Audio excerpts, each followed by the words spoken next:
Power Up with NSA North Texas, a show about finding, hearing, and maximizing valuable insights from some of the world's leading business and lifestyle speakers.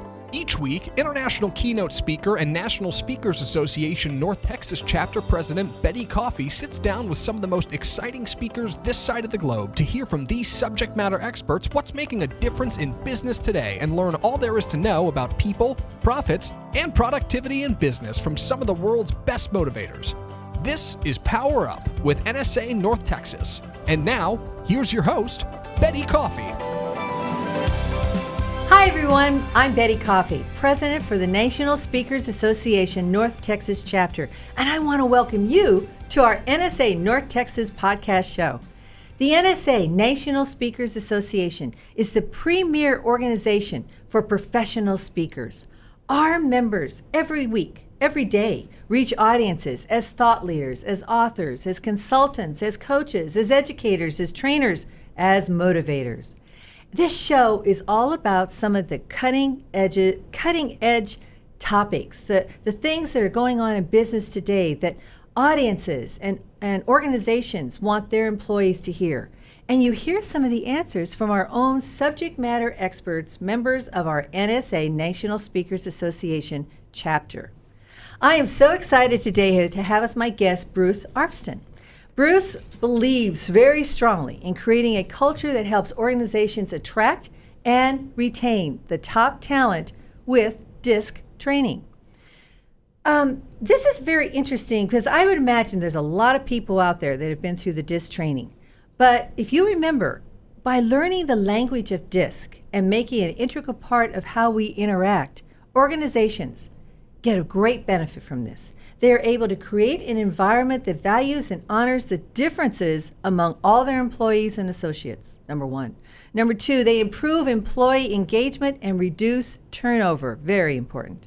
They can increase the effectiveness of an entire sales force. They develop highly effective leaders utilizing DiSC and understanding how people work. And it teaches managers what motivates and demotivates employees based on their style. They can, when you have the DiSC, you can see conflict as something to embrace. Think about that. Embracing conflict and not avoiding it. So Mr. Bruce is a pro at this. He is a seasoned trainer, speaker, coach, and real estate professional. With a background that includes more than 25 years of sales, customer service, and hospitality, he brings real-world experience to every presentation he makes. As an everything DiSC Certified Facilitator, Bruce specializes in working with organizations to help them improve internal relationships and communication.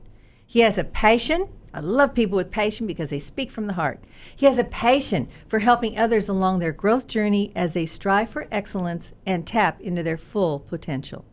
He believes in the importance of volunteerism, which he does a lot of, and finding opportunities to be of service, whether it's in civic organizations, professional groups, or as an appointed or elected official.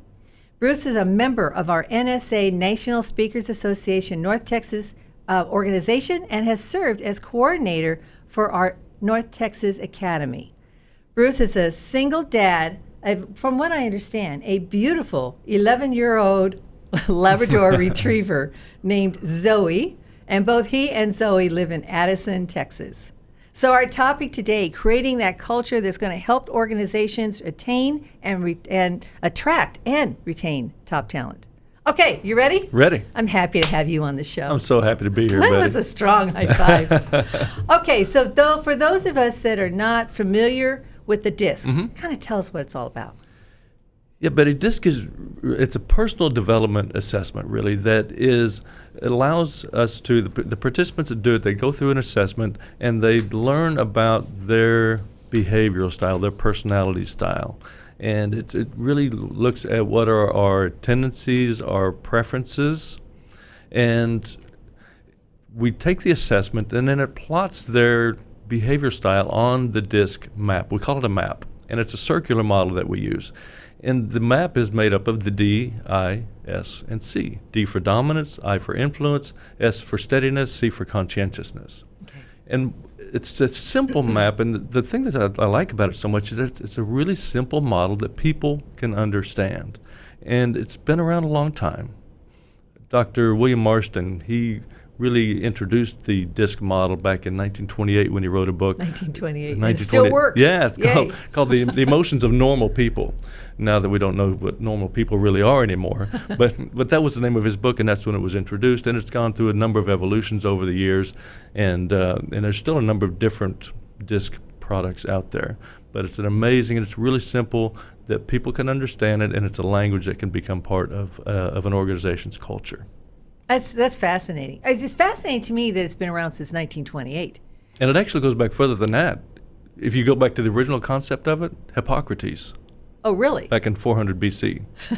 So back in 400 BC, we were still trying to figure out what makes people tick, what's important to them, and how to get along. We're still trying to figure that out. That's interesting and scary. It's so scary at the same time, isn't it? We're complicated people. Yeah, we are. So tell me, what made you want to get involved in this? First time I got involved in it was as a participant. I went through it with a group, and I was fascinated really by, one, how accurate the profile was that I got back after doing the assessment. I read it and I thought they were really been spying on me because they knew too much about me. But it was really pretty accurate. And the thing that I loved about it is that it taught me a lot about myself, gave me some self-awareness, and it taught me how to work with others better. It creates what we consider an owner's manual in working with other people. And we get owner's manuals for everything else we get. Why not have something for how we work with other people? And that's really what DiSC does for us. It gives us an owner's manual. But I love the simplicity of it, and I love the fact that I can teach it to just about anybody.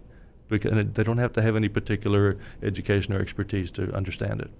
What I've noticed, no matter what tool organizations use or individuals use to understand their personalities better, people love to know that. They love to know whether they're a tiger or a goat or an elephant, or what color they are, or what they are with the DISC.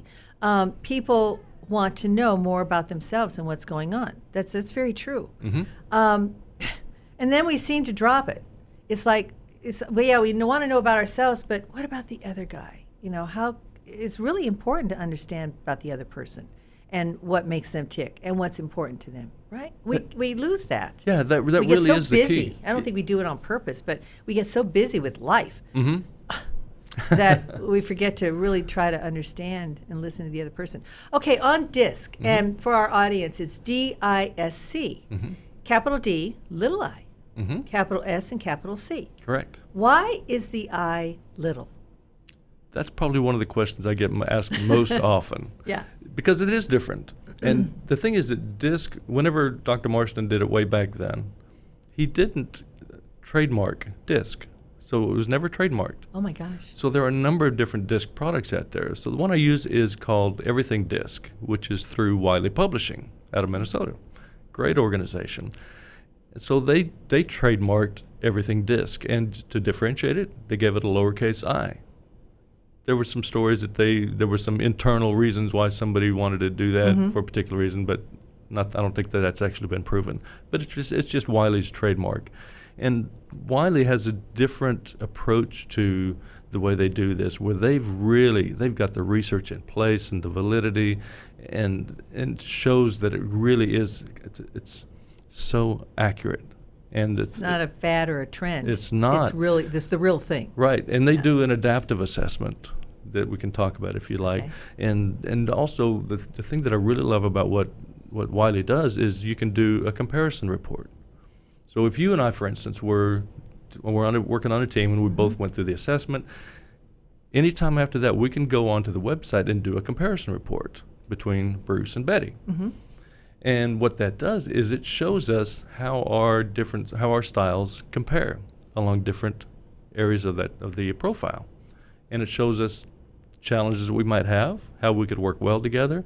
And what we encourage people to do is to do those comparisons and then sit down together a week or two after the session, do the comparison, sit down with each other and go through that comparison report and say, this is really pretty accurate about me. And what you're doing is you're getting to know them. Right. You're learning how to work with them better. Right. And it deepens those relationships. And that keeps the learning in place instead of having learning that everybody forgets about within a day or a week. So this keeps it in is place. not just good for business, it's good for marriages, it's good for relationships, it's, yeah. It absolutely Well, is. it's true. Everybody we deal with. Yeah, you can. These skills are transferable throughout your life. And it's probably more important now I know it's more important now than it was in 1928 or back in 400 BC, because we don't listen to people, do we? We've got a very short attention span. We don't give people a break and really listen to what they're saying and understand. This is an important deal. Yeah, the listening is a lost art for sure. Yeah. So you were talking about adaptive assessments before. How is that different, or what takes place in that? Explain that to me. When we do the online assessments, everybody does not get the same group of questions, not so much questions as statements that you agree or disagree strongly or something like that. Everybody gets the same base questions. But then there will be some other questions based on how you answered previous questions to clarify.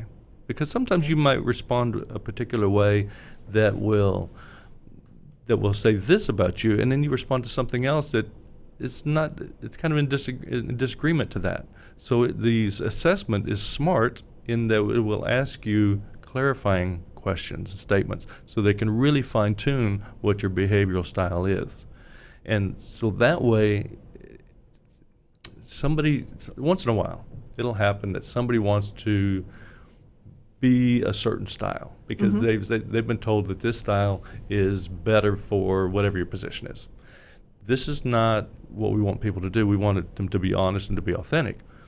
And so if you're trying to game the system and create this image that you're this style, that helps with that because it's going to ask you clarifying questions to make sure that you're not trying to trick it and become a particular style that you're not. So you can't fake it.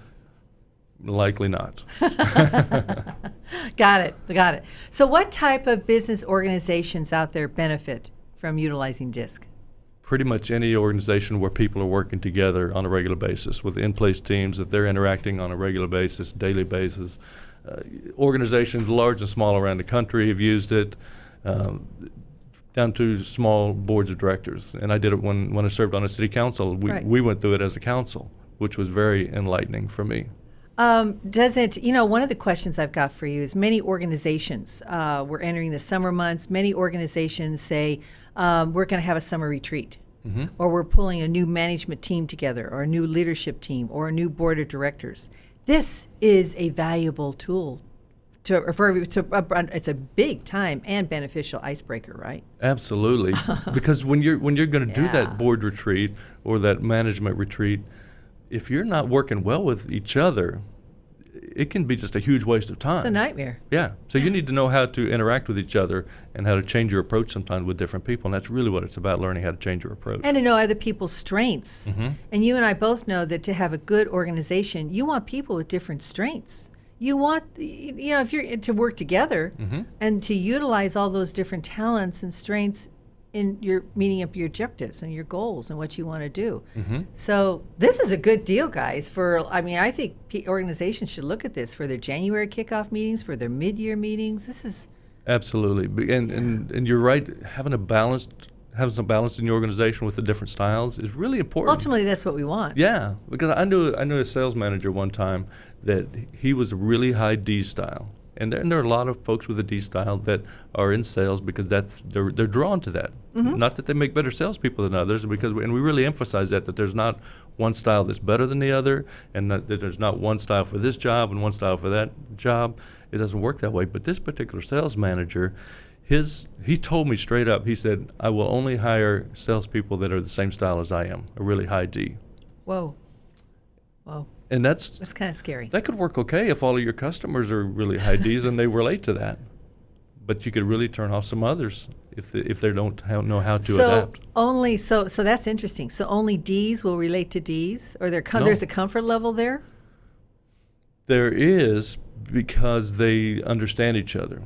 But the D is the dominant. D is the dominant. They like to control. They like to be in charge, and they like to run things in their go. But you also have to remember, if everybody's that style, yeah, they're going to not kill each everybody other. can be in charge, right? I know. I'm sitting here thinking that they're going to kill each other. You need some followers. That's interesting. So, so you mentioned that managers, salespeople, leadership value this. Kind of go through for me, if you would, the D and the I and the S and the C. Mm-hmm. So the D, as we mentioned, is the dominance. Right. That is the person you'll see them as the person that they like to be in control. They're very results oriented, very goal oriented, very driven. Think of that D word, driven. And they're always looking for the next big thing that they can start. They're great at starting That feeds things. them, right? Yes, absolutely. Yeah. They get energy from starting things and becoming and starting great projects and getting the results. Very results driven. If you go to the I is the influence style. That's the upbeat, the lively, the enthusiastic, very much about people and getting people involved, and they're very fast paced also. The D's and the I's will be very fast paced, but the I's always want everybody to be. They're the life of the party. Okay. They want everybody to be happy. They want everybody to be involved, be a party. They don't really want to work alone. They want to work with a team. The S is the steadiness. That's your stable. They're very caring. They're concerned about people. They want to make sure that everybody's involved. They want to make sure nobody's feelings get hurt along the way. Yes. And so they're very, very team oriented, and they're more moderate paced. Okay? Makes sense. And we all need those in every organization. Absolutely. We need the S's. And then the C's, the conscientiousness style. That's your more analytical person. Mm-hmm. They're very much about accuracy and putting out great product. They're very analytical and they don't mind working alone. They actually can be de-energized or demotivated if they're forced to work in a team all the time in a group setting. Right. Because they work well and they will give you accurate work, and if you give them a deadline, they will hit it if it's reasonable. Gotcha. Yeah. Fascinating. And that's why you want all four of those profiles. You do. And no profile is better than the other one. No. They're all very, very valuable. They're very valuable, each one. Gotcha. Okay, so how much time is involved when you start going through this training? It really ranges. Some organizations just want to get a taste of that to see if it's going to be a fit for them. So we can go do a lunch and learn with them. And I guess you can get a taste at a lunch and learn. See what I did there? I got it. That's good. We can do a half-day session, a full-day session. A full day's great. If we can do a day and a half to 2 days, we can really dig deep into it. And so that's really what we look at. And then we also encourage the follow-up sessions. Because, again, if you do it one time, if you're one and done and you don't really let it become part of your culture, then you're going to lose it. And so we encourage that, and we encourage that to be part of the onboarding with new employees so that they become part of this. And so people learn. It's a language that the organizations learn that they really embrace it. I love it. So is all of this type of training done live on site, or can it also be done online?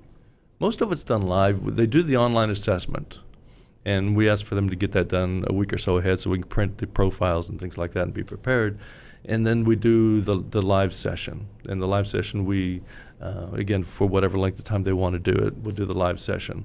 And then sometimes we'll do a follow-up because there was some companies, not everybody's in the same place very often. So we'll do webinars. We'll do a Zoom meeting with a group of 8, 10, 12 people and go take a deeper dive into it. And, again, it reinforces the learning on that. Gotcha. I'm sitting here looking at you, listening to you, and I'm just thinking, wow, this is so valuable. So I know that you're a phenomenal professional speaker. You're a speaker. You also do DiSC workshops. Tell me about some of the topics that really resonate with your audiences, not just the DiSC, but when you are doing your keynote speaking or your breakout sessions or your coaching. What are some of the topics that you also speak about that really resonate and make a difference with your audiences? I'm really fascinated by human behavior, how our minds work, and how we do the things that we do and why we do the things we do. Very big into personal development, those things that make us tick. So I love to speak on our mindset. The things, why we do the things we do. Our mindset is huge with that. The habits that we have, the physical habits and the mental habits that we have, they change who we are, or they make us become who we are. Yes. by however, whatever we have in place. And so many people, because I love being part of the growth and development of other people, so many people feel stuck, and they use their past and their history as almost an excuse as to who they are. Oh, They that's say, true. well, I've always been that way, or I'm like this because my parents did this, or I went through this as a child. And we all had weird stuff happen when we were kids. But you get to choose whether you want to use that as an excuse or depart from that. Exactly. Because two people that grow up in the same household, they don't necessarily become the same person. It's true.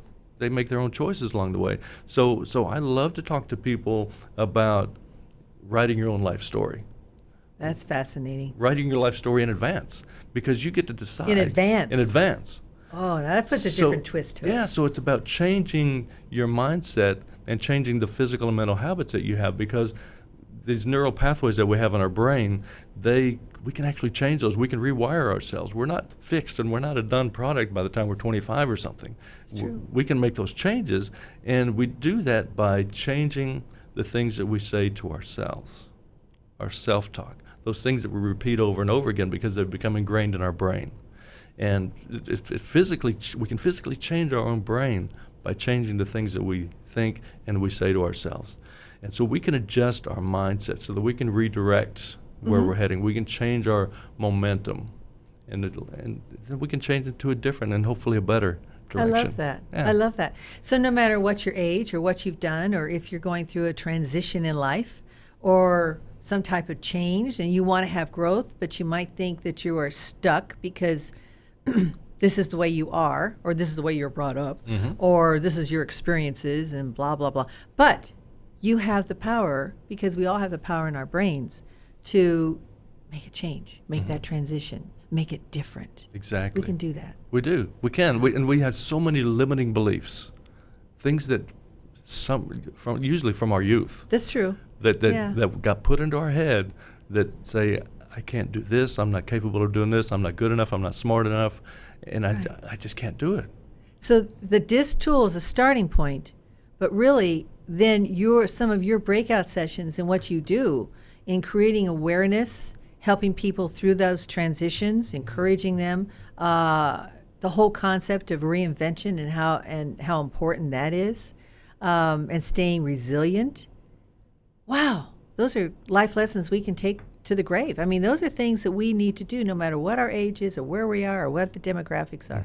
Absolutely. And even a mindset that we have within our DiSC profile, it can be a habit, can be a mindset. You can, for instance, if you have that C style, that very analytical, very accurate person that they prefer to work by themselves, it can be stressful to them to go and have to mingle in a social environment, because that's not their home base, not their comfort zone. Right. But the thing is that they can, and someone will use it as an excuse, and they say, well, I have a C style, so I really can't do that. It's just not true. You can do it. We can all do it. We can all flex and stretch to those other styles. And the more we flex and stretch those muscles, just like any muscle, it becomes easier the more we do it. It's going to feel good too, huh? Eventually. Yeah. Well, eventually. But no, seriously, I mean, when you can do something different that you didn't think you could do, or you kind of succeed where you were going, well, I'm not going to be able to have this, then you feel good about it and you get renewed and refreshed. Yeah, I never thought I could do that, but look what I did. This is true. I love this. It's pretty cool stuff. No wonder you are successful. I'm going to use you on Betty version 3.0. Let's go. I'm working on Betty version 3.0. Is that a big project? That's a big project. Yeah, it's going to be huge. But I love some of the things that you're talking about today. And it's all in becoming more self-aware and taking those to heart and working it out. I love it. I love it. So when audiences, when organizations and individuals and people want to work with you, what's it like? What are the steps they need to take to work with you? And what's it like? What can they expect? Well, the steps are really just, let's have a phone call. Let's talk about what your needs are, what your challenges are as an organization, and see if what I'm doing is a good fit for you. Because I'm not going to be a good fit for everybody, but I'll be a good fit for a lot of them. That's right. And it's all about the client. It's all about the group. And so I want to know everything about them before I go in, before I do a DiSC session with them. I want to know everything about them. What are their pain points? What are the challenges So that you really they're having? customize it. Absolutely. Love that. Yeah, because it's not one size fits all. And every organization has different things that they're dealing with right now. And sometimes, pretty often actually, if somebody like me, a neutral third party, can give them a message that they need to hear that they'll take differently from me than they would from somebody that's in-house. And I can present it to them in a tone that will be non-threatening, and it won't be accusatory in any kind of way, but it'll make them say, maybe we need to change what we're doing. Take advantage of that third-person perspective coming into an organization. Exactly. And helping others look at it differently without having any motives, no biases, all that. Right. And I want them to walk That's away strong. with actionable items that they can do right now, today.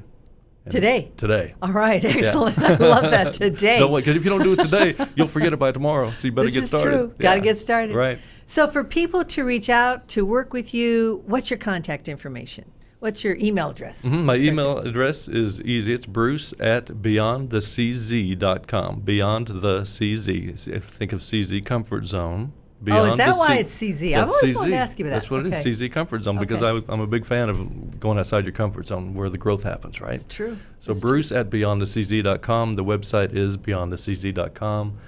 And I have a phone number. Somebody can call me anytime. Old-fashioned way of connecting. I love it. Yeah, 214-697-0373 is my phone. Wonderful. And once again, it's Bruce@beyondthecz. ComfortZone.com. Exactly. Gotcha. Yeah. If you spell out comfort zone, it won't get to me. It's not going to get to you, so just be sure you put CZ. Gotcha. Right. Okay. This has been fantastic, and I know our audience is going to love this because this is important as human beings. Mm-hmm. It's important as individuals. It's important as human beings. It's important to understand people, no matter whether you're just coming out of college with all the graduates this year, or you're a parent and you're working through transition and have to get along with your kids and your spouses, or in corporate America, in organizations. Doesn't matter. We're social human beings, and we have to understand ourselves and others just as much as ourselves, right? Exactly. I love it. So if you want to leave our audience with something to remember today, this is not putting you on the spot to say something tremendously profound. No pressure. Thank you. Yeah, no pressure. But if you want to leave our audiences with something to remember from today, what is it? It's about self-awareness. And if you are able to really deepen your level of self-awareness and become aware of the people around you, you'll be able to relate to them on a level that you never would have imagined. And the thing is that we get to choose how they're going to walk away from the interaction that they have with us based on how we treat them. I love that. I love that. It's profound. I love it. Awesome. Okay. You've done such a great job. It's an honor to have you on the show today. I've enjoyed it so much, Betty. It went by so fast. It did. Yeah. It did. But now, no. You're going to have to tell Betty on version 3.0. There you go. We'll get to busy. That's we'll get not busy going to on be that. easy. Yeah. All right. Thank you, sir. You did a great job Betty. today. Thank you. Another good high five. High five. That's right. Nice, strong. And thank you, our audience, for joining us today. It's been wonderful. I want you to take this week. I want you to power up to be better, to be faster, to be stronger. And I'll see you next week. Thank you so much. Make it a great, momentous day. See you later. Nice job. High five. Nice job. Beautiful. Thanks for listening to Power Up with NSA North Texas. To find out more about today's guest or NSA North Texas, visit www.speaker.org. To find out more about Power Up, visit our Facebook page at www.facebook.com/groups/NSA North Texas. And to find out more about Betty, visit www.bettycoffeepresents.com.